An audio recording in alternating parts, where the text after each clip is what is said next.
तुम्हाला स्वच्छताविषयी थोडंसं मार्गदर्शन करणार आहे। स्वच्छता ही आपल्या जीवनातील एक खूप महत्त्वाचा विषय आहे।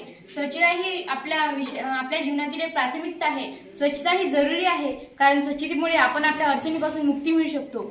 आम्ही इथे कचऱ्याची विल्हेवाट लावण्यासाठी काही उपाय सुचविले आहे, जसे की शहरातल्या विविध भागातला कचरा गोळा करणे, त्याची एखाद्या दूरवरच्या ठिकाणी नेऊन विल्हेवाट लावणे, तो जाळून टाकणे किंवा कंपोस्ट खताचे वापरणे। कचरा व्यवस्थापनाचे वर्गीकरण 2 प्रकारे केले जाते, एक विघटनशील आणि अविघटनशील। तशाच प्रकारे त्याचे परिणाम पण पडतात, एक घातक परिणाम आणि अघातक परिणाम, जसे की सडलेली पाने, घरगुती वापरातील वस्तू, प्लास्टिक, कचरा। धन्यवाद। माझे नाव अग्रज मनोज वरवट आहे। मी आता 8वीचा विद्यार्थी आहे।